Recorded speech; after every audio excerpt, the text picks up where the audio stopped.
Hello, I'm Kevin Hunter. Today I'm going to talk to you about the dealership finance office, their favorite strategies they like to deploy, and costly mistakes you can make before you sign out on your next car. With profit margins on new cars being tighter than ever, car dealers have plenty of incentives to get creative with how they make money off of you, the consumer. We fully recognize that there's no crime in making a profit. However, there are plenty of questionable methods and strategies deployed and outright lies told, all in the name of making money. For many years, it's been car salesmen that get the bad rap for being dishonest. However, the biggest liars and deceivers in the entire car dealership sit in the finance office. The people who occupy this office are known as business managers, F&I managers, the finance man, and even a loan officer. You'll probably think this person is your friend. After all, you finally finished negotiating your car deal, and this fellow is going to help you sign out on your car. When you were introduced to this person, you'll never hear a more glowing report of a human being at any time in your life. It's called the TO, or turnover, to the finance officer. You'll be told you're in good hands. You'll be told it's easy from here on out, and nothing could be further from the truth. You're about to face the most skilled salesperson the dealership employs. 2 simple rules to remember the moment you meet the finance officer or step into their office. First, you are not obligated to buy or pay for anything they offer in the finance office, no matter what they say, including additional dealer fees. And secondly, the finance man is obligated by the owner of the dealership to sell you products to boost dealer profits. Everything you hear out of their mouth is to make the dealership money. Many of them will say anything and everything and even violate state law to get you to add profits to the car deal. The process is designed to slow things down, to wear you out, to get you to sign your name on inconsequential documents so they can have you nodding your head yes when it really counts. Let's get started. Number 1, rust proofing.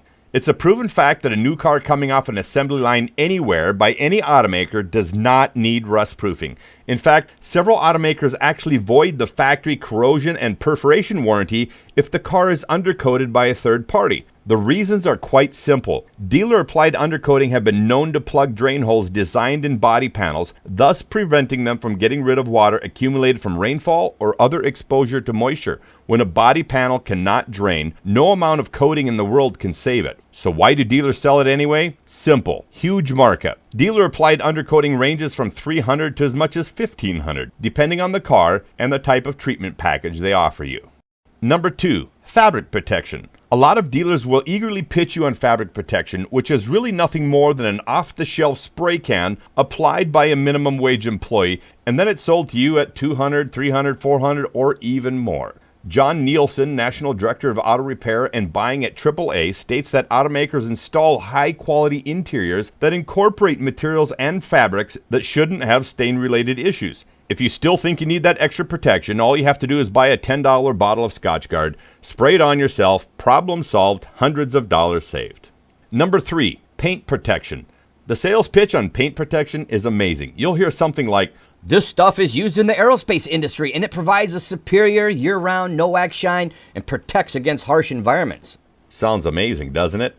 Protective paint sealant can easily cost a new car buyer $200 to $400 for a basic package and get up to $1,000 or even $2,000 for the premium packages. Here's the truth. Automotive paints today are durable finishes that benefit much more from regular washing and waxing than they do from added sealers. Coincidentally, most car manufacturers generally advise against waxing or sealing the paint on a new car for a period of weeks or even months to allow for proper curing. Number 4, VIN etching or window theft protection. VIN etching is a subject of much scrutiny and many lawsuits.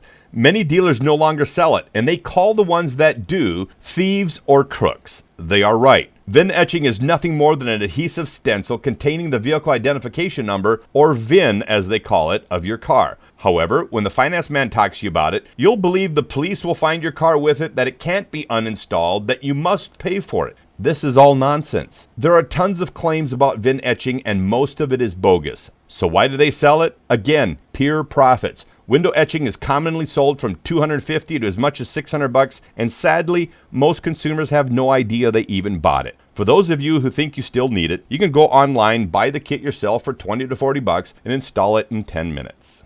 Number 5, gap insurance. Gap insurance is one of the most abused legitimate insurance policies in the car business. Dealers try to sell it to everyone and commonly include it in what they call preferred protection packages. Here's what it does. Gap covers the difference between actual vehicle value and your loan balance if you should happen to total your car. With so many people being duped by savvy finance officers, it's become a common problem to have a loan on a car that's greater than its actual value.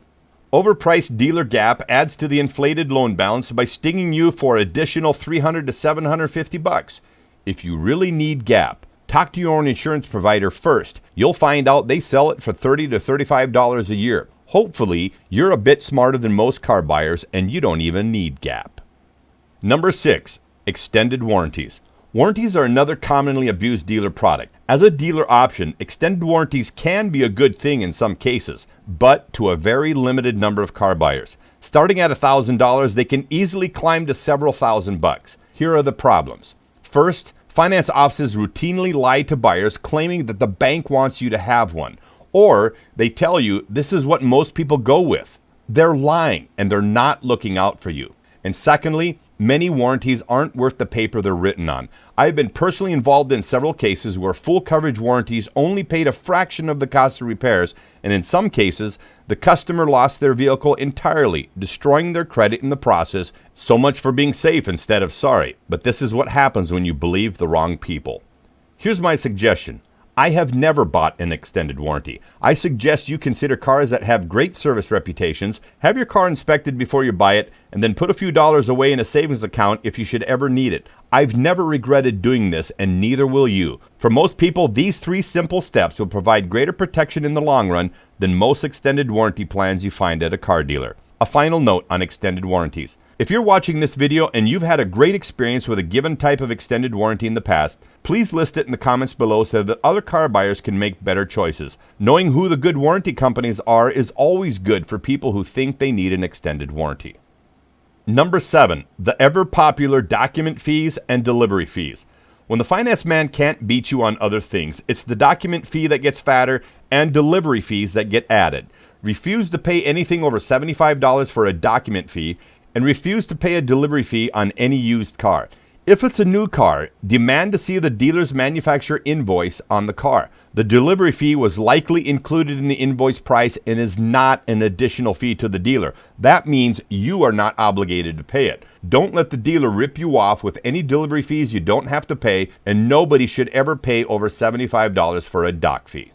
Number 8, the finance man changing the price of your car, your trade, or both before you sign out. When your car deal was finally negotiated, you thought you were done. Car buyers don't always think to double check the numbers. Take Nikki, for example. She was buying a used car for $22,000. She wanted $2,000 for her trade, but the manager only wanted to pay $1,000. Eventually, they caved in and gave her the $2,000. After she left the dealership, however, she noticed a problem with her paperwork. Her trade was listed at the $2,000 she asked for, but the car she had just bought moved from $22,000 to $22,999. Nice trick. She went back and, caught in the lie, the dealer fixed what they claimed was a mistake made by the finance man. I'm sure you know this was no accident. You should always be taking notes during the negotiation phase and always double check the numbers. Number 9. The finance office changing your interest rate, your down payment, your monthly payment, or the term of the loan. Most people visit with the finance man 2 or 3 times. The first time will likely happen while you wait in the dealership showroom or in the sales office, and you'll hear what a great person he or she is. You may have a follow-up finance interview, and then finally a sit-down in the finance office. There are a lot of promises made during this process. Why would your interest rate change or the term of your loan change? Easy. There are many dealers who shotgun a deal. This means they shopped your car deal out to many bankers. Dealers commonly try to hunt for banks that give them a better callback, which is simply more room to add products in the car deal. Dealer bankers do nothing to discourage this because they know that the number one responsibility of the dealer finance office is to make money for the car dealer. Listen to what I just said.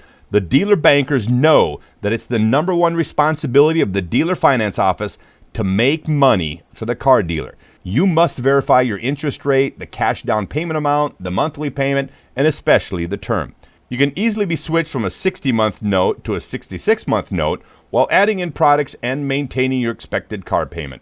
Clueless buyers get stung on this all the time. And number 10, which is perhaps the worst trick dealers do, it's called the yo-yo payment trick, or the take your car home while we finish your paperwork trick. The number one reason that finance offices do this is to take you out of the car market. They promise you that a loan is pending, and you can take the car while the details get figured out. There are many dirty tricks that the real con artists in the car business pull, but this is one of the worst. Dealers who do this are subject to harsh penalties from the FTC, but that doesn't stop them from doing it. Here's what happens. You are told to take the car home while they finish the paperwork. They say they will call you to come back later to sign everything. I can't stress this enough. Never drive a car home you haven't signed out on. This is the so-called yo-yo deal. You go home thinking the financing is taken care of, and you'll have payments for, let's say, $300 a month. Sometimes as much as a week later, the dealership calls and says that in order to get financing approved, the payment must be $400 a month. Or they say a different deal has to be signed because they switched banks. Or they confess they couldn't get financing at all. In any of these scenarios, you are screwed. To protect yourself from the yo-yo scam, don't sign any agreement that includes language like subject to loan approval. Only drive a car off a dealer lot if you never have to go back. That's our top 10 tips to watch out for in the dealership finance office, and a bonus tip for those of you that made it this far. None of the products or fees that I mentioned are required by any legitimate banker for any car loan, and no banker ever reduces interest rates if you buy these products. Never forget that any banker working with any dealer knows that the number one responsibility of the dealer finance office is to make the dealer money, and the dealer banks do everything they can to help them do exactly that. You need to know that. Every day, as consumers become more savvy on dealer tricks, more ways to empty your pockets are being devised. They train daily for consumers who are steadily getting smarter. Only the good dealers are honing customer service skills. The rest of them are just developing ways to fool you. Don't ever go to a car dealer without having done your homework, and don't ever believe that the finance man is your friend. Remember the two rules I mentioned in the beginning. First, you are not obligated to buy or pay for anything you are offered in the finance office, no matter what they say, including additional dealer fees. And secondly, the finance man is obligated by the owner of the dealership to sell you products to boost dealer profits. Everything you will hear out of their mouth is to make the dealer money. It has nothing to do with protecting or looking out for you, the consumer. For those of you who are hardcore car shoppers and you want to pull an absolutely amazing stunt in the finance office, here's a great suggestion. Bring in a pocket recorder and ask to videotape the signing of your papers. You'll be surprised how fast you get out of that office, and you'll hear a very different story the moment they realize there is no wiggling out of a con job. The crooks in the car business would be gone a lot faster if more consumers recorded what happens in that finance office. If you are watching this video after the fact and you just found out that you got ripped off by one or more of these products, the good news is that you can always go back and get them canceled. It's true. Get back there now and fix your car deal. It's not too late. If you have a specific problem or question not answered here, please comment below. We'll do our best to provide you with helpful advice and suggestions. If you made it to the end of this video and you take the advice that I shared with you here, I have just saved you thousands of dollars and a ton of headaches on your next car deal. Thank us with a like below and remember to subscribe to the channel. I'm Kevin Hunter. Thanks for watching.